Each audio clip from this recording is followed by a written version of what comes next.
What up, everybody? It's Ep14. Let's talk about it. This is How to Get Away with Murder, Season 5, Episode 13. All right, we got through some balls out of left field this time. Like, we moving into a whole new realm. I'm a little confused, but let's go ahead and get into it. We're going to do it by storyline tonight, so it's going to be a little all over the place. I'm just going to let y'all know right now. I didn't go, like, blow for blow and write down every single thing because I had shit to do. We're going to start off with Michaela and Gabriel's storyline. So, Gabriel comes to Annalise and he tells her that his mother is coming into town. He thinks they're going to put their heads together and come up with a game plan because he has never told his mother that he transferred from the University of Virginia. Apparently, that's where he's from, or that's where she thought he was going to school at least. Much to his dismay, Annalise was like, I don't know what I'm supposed to do about that. That sounds like a personal issue for you and your mama, okay?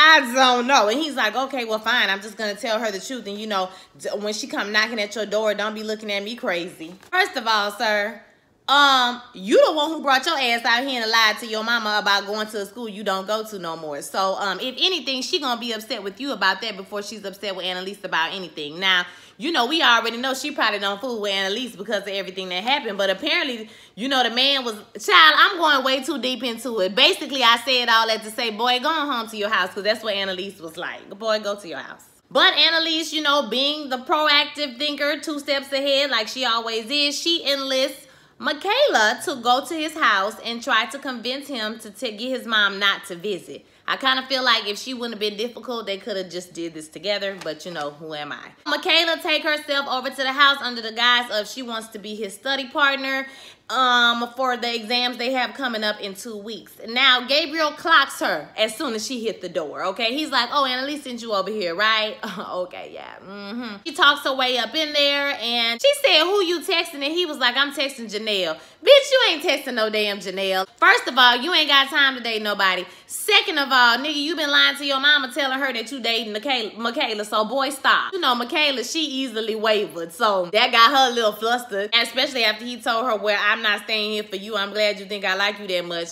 Boy, stop. Don't act like last week you wasn't like she the queen of the Nile. Cut it out. And he talking about, let's go. I'm gonna go make you something to eat. So he get up, he goes to the kitchen and make her something to eat. He come back with some grilled cheese, and you know, she got her little jokes in, and he was like, oh, you think I can't make this grilled cheese?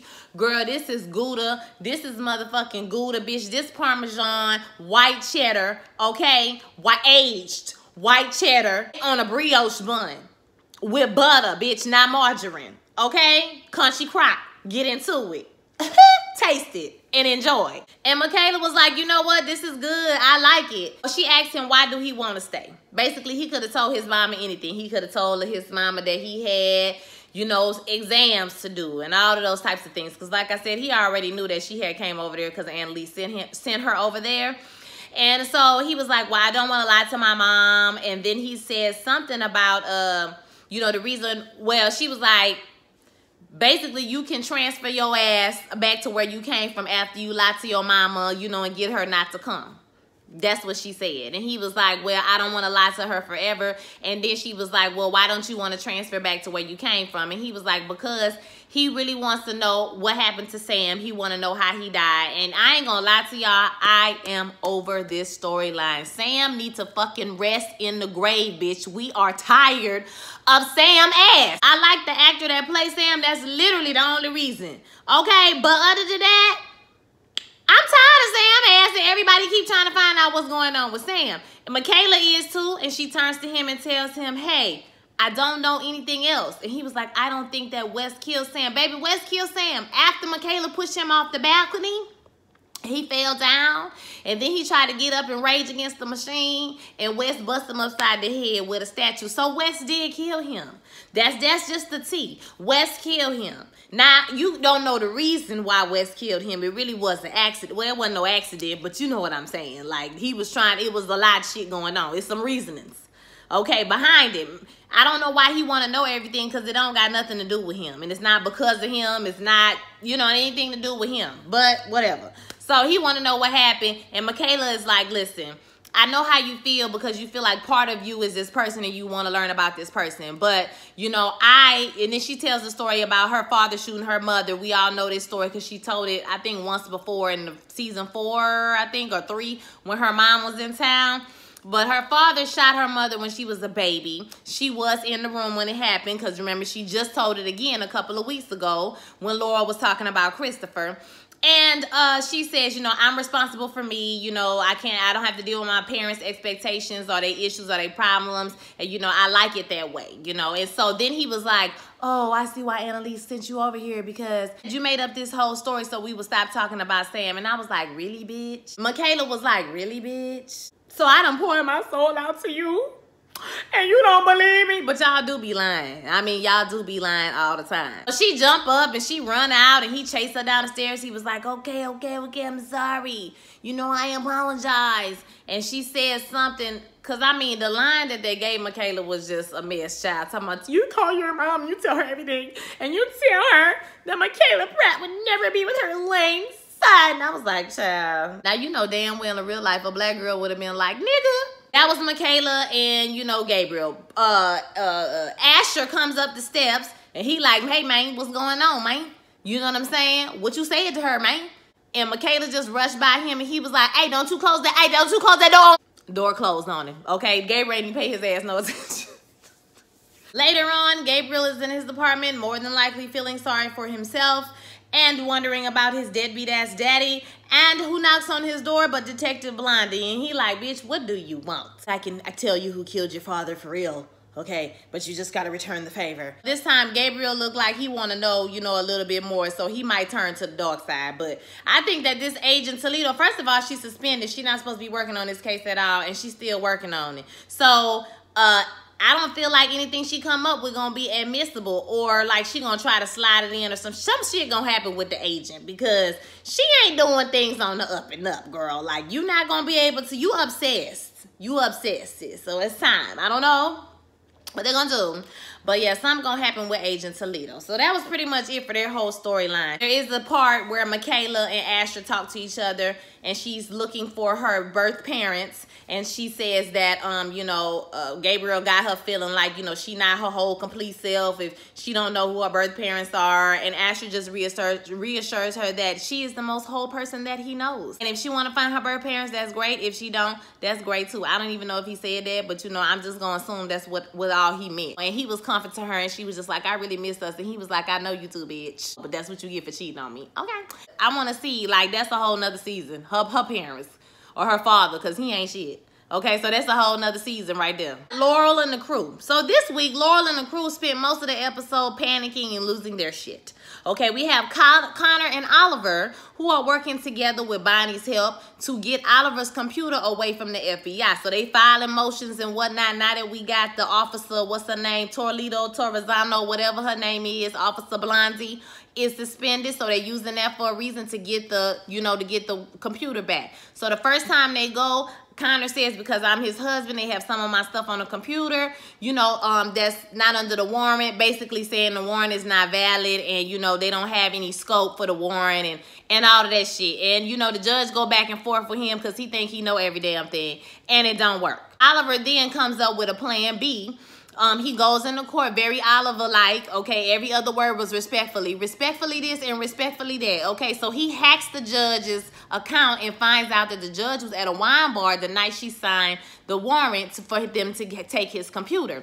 So he basically says, you know, and as a judge, you're supposed to try to not even have the look of impropriety, right? So if she had been under the influence when she signed that warrant, then, you know, that could reflect or they could, you know, use that against her. And so she went back and forth with him a little bit. And he lied and said where he got the information from. And then she was just like, well, you know, I mean, I'm not even gonna lie. You got a point.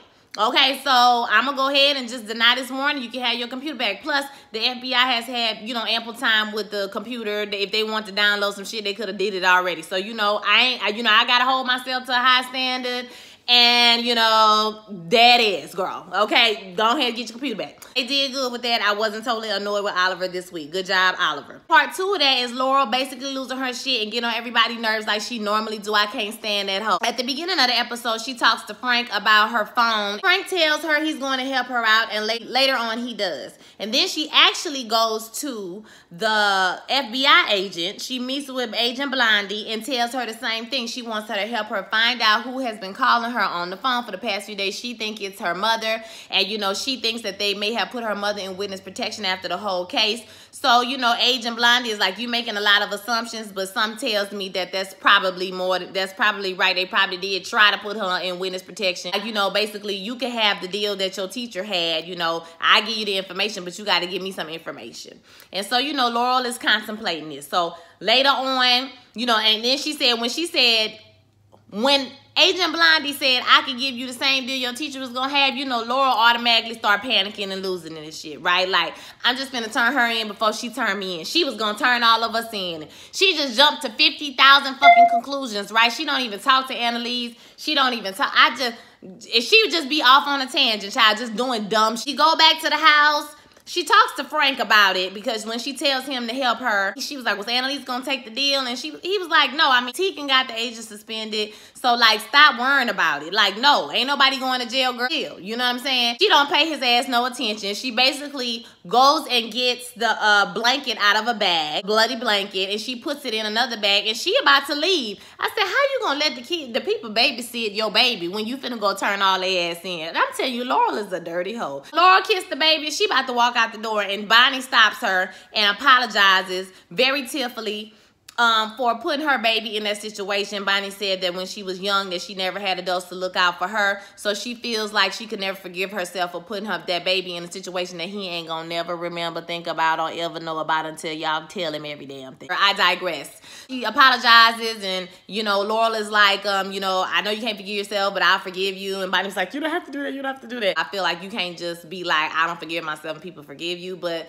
Laurel was carrying it along a little bit too long, okay? So you can feel, I feel like they done pretty much took a step one into forgiveness. So Laurel, you know, with that thought, that turned her around, and, you know, I guess she went to go hide the blanket. I need somebody to find that goddamn blanket. That's what I need. Nobody will remember it though but Bonnie, because she's the one who had him in the blanket. So she probably the only one who would think that he had a blanket that might have blood on it or whatever. But that damn blanket and that blood, I feel like it's gonna bite their ass right at the end of the season, cliffhanger, season 6. You feel what I'm saying? I'm gonna come back to Laurel, but let's go ahead and move on. Then we have the big storyline. Okay, this is Emmett, Annalise, Nate, Bonnie, Frank, the whole Miller murder governor whole situation, right? So at the end of the last episode, the governor gave a file to Annalise and said that Emmett is the killer of Nate Sr., okay? So she looks over the files with Tegan at the beginning of the episode, and they go back and forth about him having phone calls with the guard that was there when Nate Sr. was shot.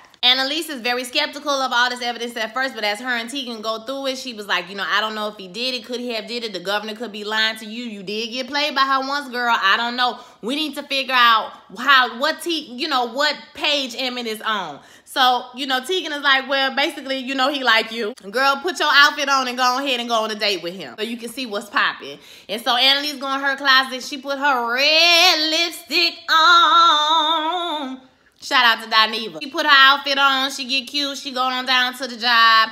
And she going down to the office, and Emmett asked her on a date, basically. Okay, I can't remember all what they talked about, but basically they going on a date. And so before that, she also talked to Nate about this, and Nate, you know, has said, well, maybe it could be true. It could be far-fetched, but it could be true. And he brought out a letter from his father, and the letter said that he got a visit from a slick lawyer like a week or two or something like that before everything happened, before he got released. So Nate is on his way to try to find out some information, using Bonnie to help him getting the footage of the visiting room from that day. So at first, Nate goes to one of the guards he knows, try to get the hookup, trying to get the information. Basically, he couldn't give him more than the sign-in log. Then he gave him more money. He gave him the picture.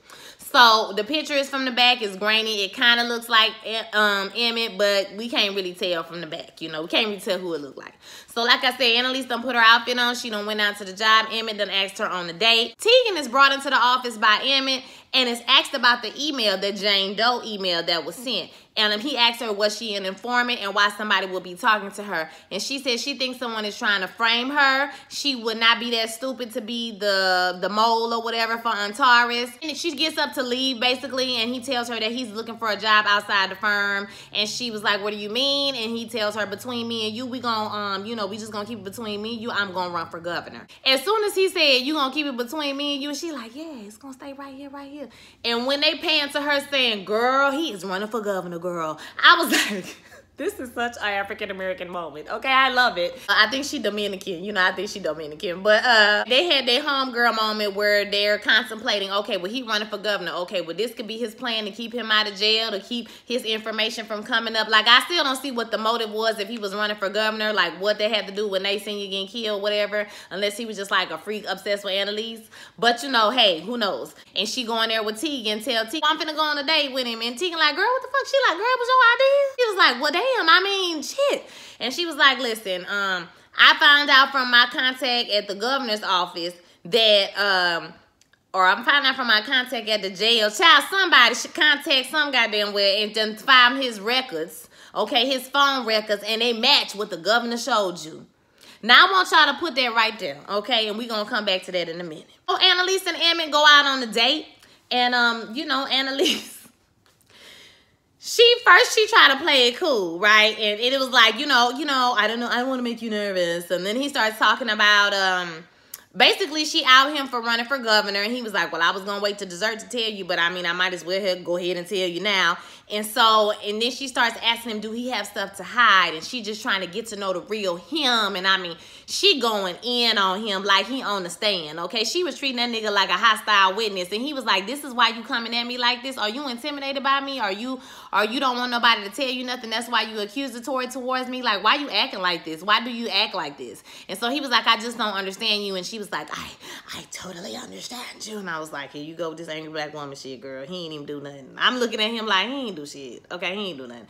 So she get up and walk out the restaurant and leave. We got Bonnie, Nate, and Frank looking at the footage that Bonnie got by blackmailing the warden of the visiting lounge during that day. Okay, so she went to the warden and told the warden that, remember how she got the tape from the recording where Ronnie called? Because they're investigating the warden for corruption. So she tells him they investigating you for corruption. You know, I can tell you what's coming down the pipeline, but I need your help. And so he gives her the recordings from that day. And so her, Frank, and Nate are watching the recordings, okay? At the same time, the crew, once they get Oliver's computer back, Oliver looks through his computer to see if they made it past his firewall, and he has this thing on his computer where it take a picture of you if you're trying to get past the firewall. So he sees Agent, you know, Agent Blondie on the computer, and Laurel is like, bitch, look behind her. They see the whole wall with Operation Bonfire, you know, all the arrows pointing to Annalise, and like I said, they about to lose their damn mind, okay? They about to go crazy.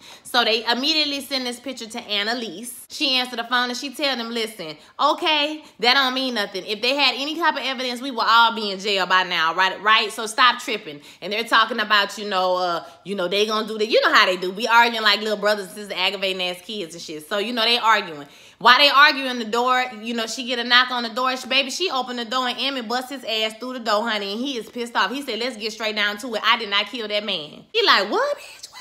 He was like, listen, your office is bugged. It's been bugged since Antares. I never took the bug out of there, and I listened to it, and I heard you, and I heard Egan up in there talking about me, and I ain't killed that man. I ain't do that. Going back and forth with him, it's a vendetta. That's not no vendetta for me to be trying to kill nobody. Girl, what's wrong with you? I didn't do that. You just don't like when nobody call your ass out. And I was like, he was giving it to her. He was zinging her. She was zinging him too, because you know how Annalise started hitting below the belt when she be talking about, you know, I ain't respect you, and you know what I'm saying? You been scared of me and all of that, and the world ain't yours no more. The world is mine. If this world were mine, I would place at your feet. I'm sorry. They was going back and forth, hollering at each other and shit, right? I thought they was gonna kiss. I ain't gonna lie. I thought they was like gonna jump on each other and have sex, but you know, apparently, that didn't happen. In the meantime, in between time, like I said, Bonnie, Nate, and Frank are watching this video, and they like, get up, nigga, get up, turn around, turn around, turn around. Who is it? Who is it? Who is it? Who is it? Who is it? First, I thought it was Connor. Bitch, I was like, what the fuck Connor doing? But it wasn't Connor. It turned out that it's Xavier Castillo, Laurel's brother. Now, the only time I remember even seeing Laurel family, first of all, Dominic was her cousin or something like that. The guy who was killing folk for the daddy or doing for the mama when he was trying to kill West. Child. And then when she had that dinner with her family in season 1 or season 2, one of them seasons, I knew she had siblings, okay, but I just didn't know that she had a brother. So I don't know if the brother is doing this because he hate her or he doing this because he love her. Like, I'm confused. Is he carrying out a vendetta from his father? So basically, they did all of this to say that the Castillo still got some shit to do with this. And Laurel said several times that my daddy just ain't gonna go and sit up in jail. Like, y'all know that, right? They did keep bringing the name up, and I thought it was going to be annoying that they kept bringing these people name up, but come to find out, they got something to do with it. It should be interesting to see how all this comes together. Okay, so and then at the very, very end of the episode, Laurel, she gets a package. They open the package. It's the same box that the same size box that the christening dress was in. So now we know she got the christening dress from her brother, and she has received her mother's scalp inside of a gift bag. I was like, they could have made it look a little bit more scalpy. It kind of just looked like a wig, you know, and they stuck some little blood appliques right here where on the side. They put the camera like right here so you can see the edge where you can see the blood. It was her mama's scalp, so they done scalped her ass, child, like Native Americans out here be scalping buffaloes and shit, okay? It should be interesting to see how some of this stuff turns out, y'all, because next week is the last episode. So I saw somewhere that Jack Fowler, he said that it was gonna be sad. Okay, so somebody probably gonna die. Somebody we like is probably gonna die. I don't really know who gonna die. I can't even make no predictions, y'all. The only thing I know is something gonna happen with that agent. She either gonna lose her job or she gonna come up stinking somewhere. I also think that, but I don't think she gonna die. I think she probably gonna lose her job or something's gonna happen to her where she can't do nothing no more. I think the federal case will go away. I'm just gonna be honest with you. I think that's gonna go away. Gabriel, they teasing us, but I don't think Gabriel gonna fall for it. Because at the end of the day, Wes did kill Sam. So, like, whatever she gonna tell him, if it ain't Wes, the shit ain't true. Okay? Because Wes did kill Sam. I mean, it is what it is. Annalise did not kill Sam. Like I said, I don't know what's gonna happen, y'all. I am like, they done threw this wrench in here with this brother child, and I don't know what's going on. Around here snatching people's head, whole scalp off, bitch. I don't know what's gonna happen. At this point, I don't know. I don't know, y'all. So y'all give me y'all predictions. Let me know what you think. I know this video was extra long and it was probably a little bit all over the place. I'm pretty sure I missed something. I keep looking at my notes over and over again like, damn, girl, you missed something. But I think I hit everything. But if I didn't, I'm sure y'all gonna let me know in the comments, all right? So don't forget to like, comment, and subscribe. Share my video with all your friends. If you want to follow me on social media, you absolutely can. At Who is April Dawn, that's on Twitter, that's on Snapchat, and that's on Instagram, okay? So go ahead and follow me now, because I'm a hot girl. Follow me now, because I'm a hot girl. Yes, follow me now, okay? I will holler at y'all next week. Peace.